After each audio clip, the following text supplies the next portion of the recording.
State government கிட்ட கிடைக்காதது கிடைக்கும், கிடைக்க போறது கிடையாது. அப்ப தமிழ்நாடு கவர்மெண்ட் மேல உங்களுக்கு அந்த அளவுக்கு நம்பிக்கை இல்லையா? இல்லங்க. ஏன்? என் கேள்வி அதுதான். ஒரு தலைவரா வரப்ப மக்களுக்கு இந்த மாதிரி ஆகணும்னு எந்த தலைவரும் யோசிக்க மாட்டாங்க. ஆளுங்கட்சியோட இதுக்கு வந்து பாத்தீங்கன்னா துதிப்பானது வந்து பாத்தீங்கன்னா காவல்துறை அப்படின்றத ஓப்பனா வந்து பாத்தீங்கன்னா டிஎம்கே இருக்கிற இடத்த பிடிக்கணும்னு நீங்க நினைக்கிறீங்க. பிகாஸ் இன்றைய ஆளும் கட்சி அவங்கதான் அப்படிங்கும் போது நாளை ஆளும் கட்சியாக டிவிகே வரணும்னு நினைக்கிறீங்க. உள்ள வந்தா இப்ப நீங்க சொன்னீங்க விஜயோட உயிருக்கு வந்து ஆபத்து ஏற்படலாம் அப்படின்ட்டு. இத மனசுல வச்சுதான்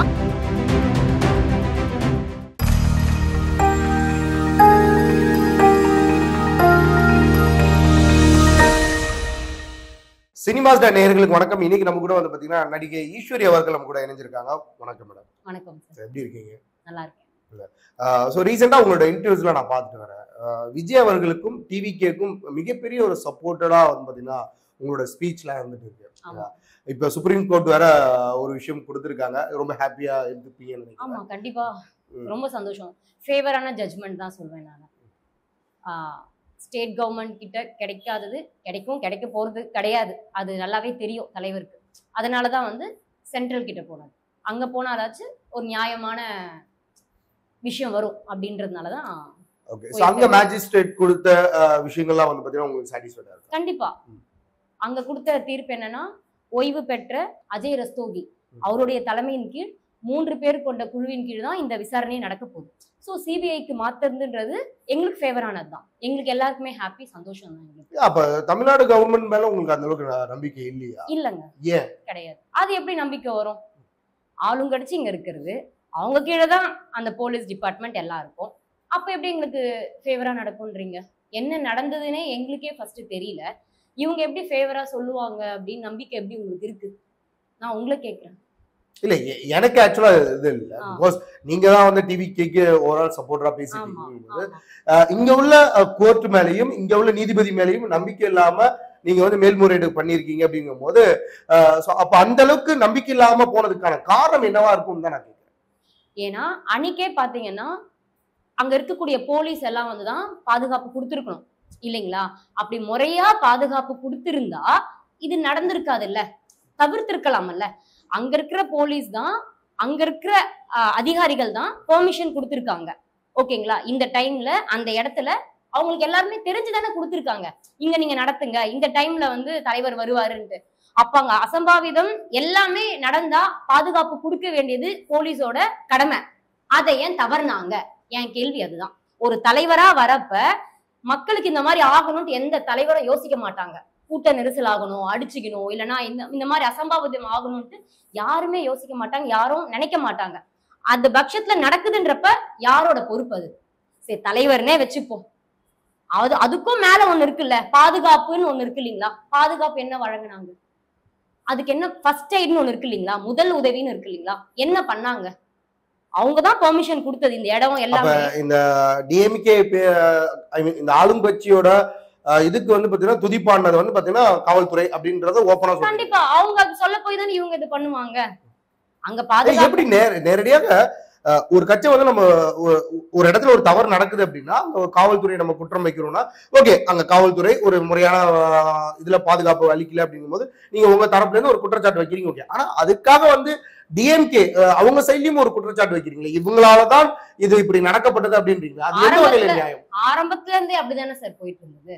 இப்ப இல்லையே, ஆரம்பத்துல இருந்தே தலைவர் உள்ள வந்ததுல இருந்தே அப்படிதானே. காலங்காலமாக வந்து பாத்தீங்கன்னா ஒரு கட்சி வந்து பாத்தீங்கன்னா டிஃபெண்ட் பண்ணி இன்னொரு கட்சி போராடுறாங்க அப்படின்னா ஒரு மாத்தி குற்றங்கள் வைக்கிறது வந்து பாத்தீங்கன்னா இயல்பான ஒரு விஷயம் தான். அப்படிதான் நம்ம எடுத்துக்க முடியுமே தவிர நீங்க இப்ப வந்து பாத்தீங்கன்னா டிஎம்கே இருக்கிற இடத்த பிடிக்கணும்னு நீங்க நினைக்கிறீங்க. பிகாஸ் இன்றைய ஆளும் கட்சி அவங்கதான் அப்படிங்கும் போது நாளை ஆளும் கட்சியாக டிவிகே வரணும்னு நினைக்கிறீங்க. அதனால அவங்களுக்கு மேல குற்றச்சாட்டு வைக்கிறீங்களோ? அந்த இடத்த பிடிக்கணும்ன்றது எங்க எண்ணம் இல்ல, நல்ல ஆட்சி வரணும்ன்றது எங்க எண்ணம். ஓகே, அது மீறி வந்து பாத்தீங்கன்னா இது கோர்ட்டுக்கு போச்சு.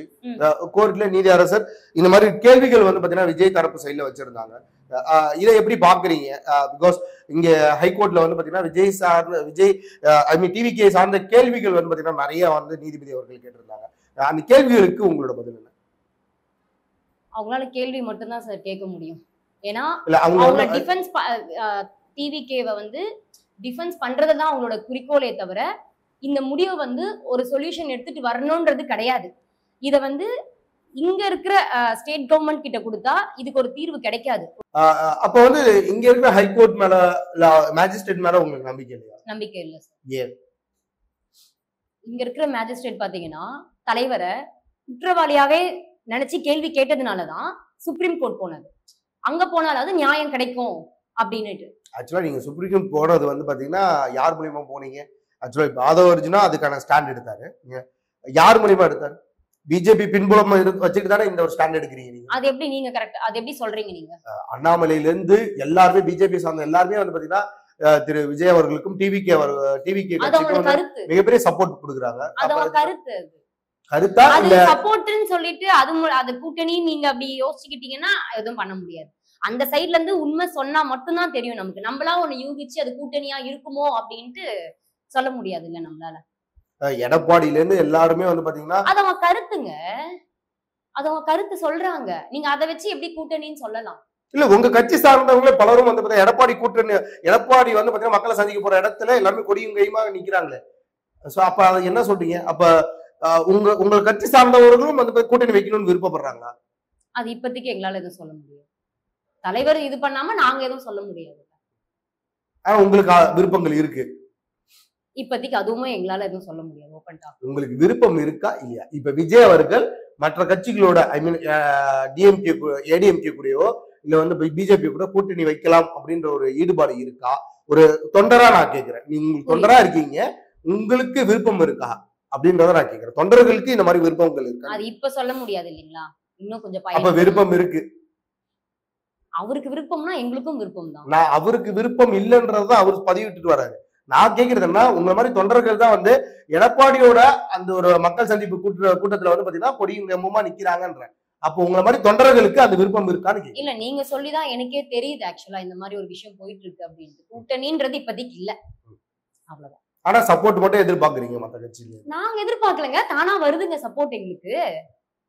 நாங்க எதிர்பார்க்கிறோம் யார் சொன்னா உங்களுக்கு? தானா அவங்க பலதரப்பு மக்கள் கிட்ட பலதரப்பு கருத்துக்கள் இருக்குங்களா? அதே மாதிரி வெவ்வேறு கட்சிக்காரங்களுக்கும் வெவ்வேறு தலைவர்களுக்கும் அவங்களோட கருத்துக்களை சொல்றாங்க. நாங்க போய் யாரையும் கேட்கல. திரு அண்ணாமலை ஐயா நீங்க எங்களுக்கு சப்போர்ட் பண்ணி பேசுங்க, எடப்பாடி ஐயா நீங்க எங்களுக்கு சப்போர்ட் பண்ணி பேசுங்க, நாங்க யார்கிட்டயும் போல. அவங்க கருத்துக்களை அவங்களுடைய விருப்பங்களை சொல்றாங்க. அதை நீங்க பார்த்து கூட்டணின்னு தப்பா எடுத்துக்கிட்டீங்கன்னா நாங்க எதுவும் பண்ண முடியாது. ஓகே, டிவிகே சார்ந்த ஆதரவாளர்களாக இருக்கட்டும் இல்ல வந்து தலைமை பண்புல இருக்கிற ஆதவ அர்ஜுனா இருக்கட்டும், எல்லாருமே வந்து இப்ப ரீசெண்டா வந்து பத்திரிகையாளரை சந்திக்க ஆரம்பிச்சிருக்காங்க. இந்த சந்திப்புல வந்து பாத்தீங்கன்னா எல்லாரும் ஒரு கருத்து ஒண்ணு முன்வைக்கிறாங்க.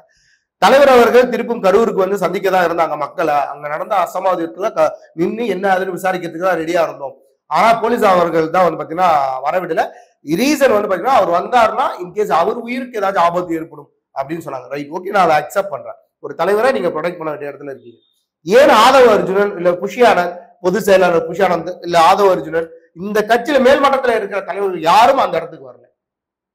காவல்துறை தான் எதுக்கு எடுத்தாலும் காவல்துறை. இது உண்மை, நான் சொல்றது உண்மை. அவங்கதான் வந்து அங்க இருக்க விடாம இன்னும் அசம்பாவிதம் அதிகமா. இவர்தான் சொல்றாரு, ஆதவ அர்ஜுனா தான் சொல்றாரு, நாங்க கரூர் எல்லையில தான் இருந்தோம். அவங்களுடைய